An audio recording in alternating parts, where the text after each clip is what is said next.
बिस्मिल्लाहिर्रहमानिर्रहीम। अस्सलाम वालेकुम स्टूडेंट। आज जो है हमारा बॉटनी सी का लेक्चर, उसमें हमने सेल मेम्ब्रेन का स्ट्रक्चर पढ़ लिया। हम इसका फंक्शन पढ़ेंगे। सेल मेम्ब्रेन का जो फंक्शन है, ये मुख्तलिफ तरह के फंक्शन है सेल मेम्ब्रेन के।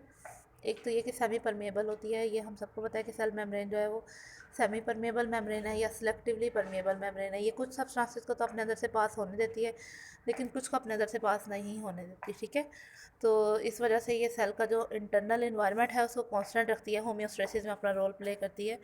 ये सेल मेम्ब्रेन की करैक्टर की ही वजह से होम्योस्टेसिस का जो फिनोमिना है वो कंप्लीट होता है।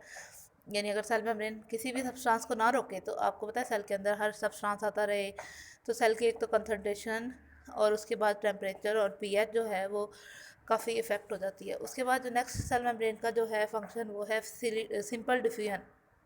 डिफ्यूजन आपको पता है कि मालिक्यूल की मूवमेंट्स होती है हायर कंसनट्रेशन से लोअर कंसनट्रेशन की तरफ। ठीक है, तो ये जो मूवमेंट है, डिफ्यूजन वाला जो प्रोसेस है, ये सेल मेम्ब्रेन करवा रही होती है।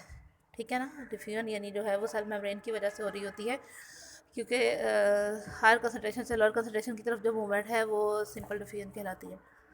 और वो होती ही सेल मेम्ब्रेन के थ्रू है। यानी एक सेल में कोई चीज़ आनी है या सेल से बाहर कोई चीज़ निकलनी है, तो मेम्ब्रेन के ही जरिए होकर गुजरेगी।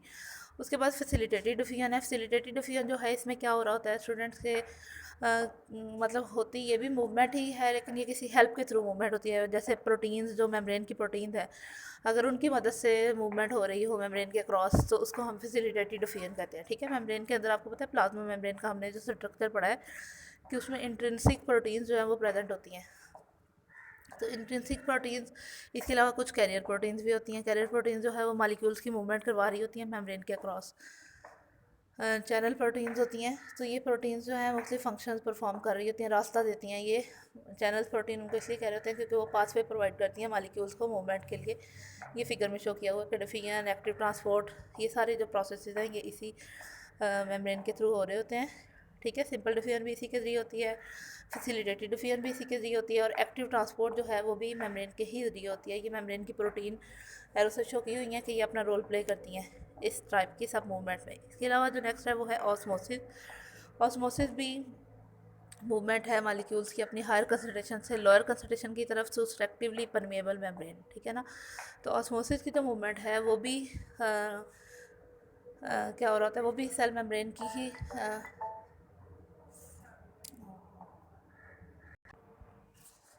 हाँ जी स्टूडेंट्स, तो ऑस्मोसिस की हम बात कर रहे थे कि हायर कंसनट्रेशन से लोअर कंसनट्रेशन की तरफ जो मूवमेंट होती है मालिक्यूल्स की थ्रू सेलेक्टिवली परमेबल मेम्ब्रेन, ये ऑस्मोसिस कहलाती है। ठीक है, ऑस्मोसिस का जो फिनोमिना है वो भी प्लाज्मा मेम्ब्रेन की ही मदद से होता है। अच्छा, तीन तरह की कंडीशंस होती हैं, तीन टाइप की टोनिसिटी जो है वो सेल में प्रेजेंट होती है। एक जो सोल्यूशन होता है उसको हम कहते हैं आइसोटोनिक सोल्यूशन। आइसोटोनिक सोल्यूशन ऐसा होता है जिसमें सेल और सेल जिस मीडियम में पड़ा हुआ है, यानी अगर सेल जो है वो किसी सोल्यूशन में हमने रखा है, तो सोल्यूशन का की कंसनट्रेशन सल्यूट की और सेल के अंदर जो सल्यूट की और वाटर की कंसनट्रेशन है वो इक्वल होगी। ठीक है, हाइपोटोनिक सोल्यूशन जो है, हाइपरटोनिक सोल्यूशन। हाइपरटोनिक सोल्यूशन ऐसा सोल्यूशन होता है जिसमें सेल जिस सोल्यूशन में रखा गया है, सेल का जो बाहर वाला सोल्यूशन है वो ज़्यादा क्या कहते हैं सल्यूट वाला है, और जो सेल के अंदर है वो ज़्यादा, सेल के बाहर सल्यूट ज़्यादा है। ठीक है, तो सेल के बाहर सल्यूट ज़्यादा होते हैं, तो हाइपरटोनिक सोल्यूशन में सेल में से वाटर निकल आता है और सेल जो है वो फ्लैसिड हो जाता है। उसके बाद नेक्स्ट जो है वो है हाइपोटोनिक सोल्यूशन। हाइपोटोनिक सोल्यूशन भी ऐसा सोल्यूशन है जिसमें सेल के अंदर जो है सेल जिस मीडियम में रखा जाता है, यानी सेल को जिस जगह पे हम रखते हैं हाइपोटोनिक सोल्यूशन में, उस सेल के बाहर पानी ज़्यादा होता है। ठीक है, तो इस वजह से क्या होता है, पानी सेल के बाहर से अंदर की तरफ एंटर होता है, सेल का साइज़ इंक्रीज़ होता है और सेल्स जो हैं वो टर्जिड हो जाते हैं। ठीक है, टर्जिडिटी इसमें सेल के पास जो है वो आ जाती है, और सेल के बर्स्ट होने का भी इसमें ख़तरा होता है सेल में, यानी बर्स्टिंग भी हो सकती है, सेल टर्जिड हो जाते हैं। उसके बाद नेक्स्ट जो है वो है एक्टिव ट्रांसपोर्ट। एक्टिव ट्रांसपोर्ट है movement of molecules from lower concentration to higher concentration. Active transport में जो मालिक्यूल्स की मूवमेंट है वो लोअर से हायर कंसनट्रेशन की तरफ हो रही होती है, और ये वाली जो मूवमेंट है ये एनर्जी के इस्तेमाल से हो रही होती है। एटीपी की एनर्जी यूज़ होती है। ठीक है, और एटीपी की एनर्जी यूज़ करते हुए जो मालिक्यूल की मूवमेंट्स है वो लोअर से हायर कंसनट्रेशन की तरफ होती है, और होती ये भी प्लाज्मा मेम्ब्रेन के ज़रिए ही है। ठीक है, एक्टिव मूवमेंट की भी सेल को कई मौक़ों पर ज़रूरत पड़ती है, जैसा कि जब वाटर की एब्जॉर्प्शन होती है तो आपको बताया था कि जो एंडोडर्मिस है उसमें जो कैस्पेरियन सेट्रिफ्स होती हैं, कैस्पेरियन सेट्रिफ्स वाटर का जो अपटेक करती हैं, वो एक्टिव ट्रांसपोर्ट के जरिए होते हैं उनमें। इसके अलावा सेल में जहाँ जहाँ पे ज़रूरत हो एक्टिव ट्रांसपोर्ट के जरिए वाटर की मूवमेंट की आपकी बुक में एग्जांपल दी हुई है, जिसको मैंने हाईलाइट किया है। स्टोमेटा की ओपनिंग और क्लोजिंग में भी एक्टिव ट्रांसपोर्ट का जो है वो जो पंप्स पड़े थे, ठीक है ना, हाइड्रोजन पंप जो है स्टोमेटा की ओपनिंग और क्लोजिंग में जो अपना रोल प्ले करता है, वो भी एक्टिव ट्रांसपोर्ट के जरिए वर्क कर रहा होता है। उसके बाद नेक्स्ट जो है वो है एंडोसाइटोसिस। एंडोसाइटोसिस है मूवमेंट की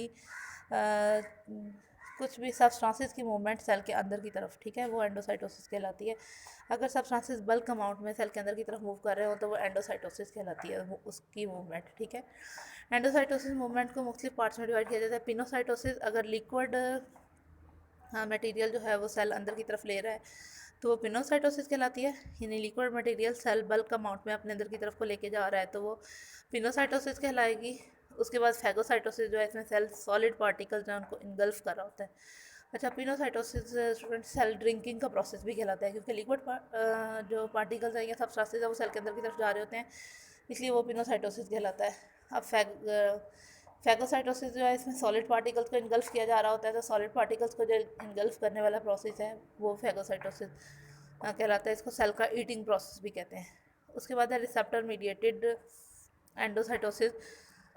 इसमें जो स्पेसिफिक रिसेप्टर्स हैं वो प्लाज्मा मेम्ब्रेन पे प्रेजेंट होते हैं। ये रिसेप्टर जो हैं ये अलाउ करते हैं कि किस सब्सटेंस ने मूव करना है और किससे मूव नहीं करना। एग्जोस एग्जोसाइटोसिस जो है, एग्जोसाइटोसिस में सब्सटेंसेस जो है एंडो में सेल के अंदर की तरफ मूव करते हैं। एग्जोसाइटोसिस ऐसा प्रोसेस है जिसमें सब्सटेंसेस सेल के बाहर जो है वो मूव कर रहे होते हैं। अच्छा, उसके बाद है सेल कम्युनिकेशन। सेल की जो कम्युनिकेशन होती हैं वो भी प्लाज्मा मेम्ब्रेन के ही जरिए हो रही होती हैं। तो ये सारे प्लाज्मा मेम्ब्रेन के फंक्शन हैं, आप लोगों ने इनको अच्छी तरह से याद कर लेना है। Thank you.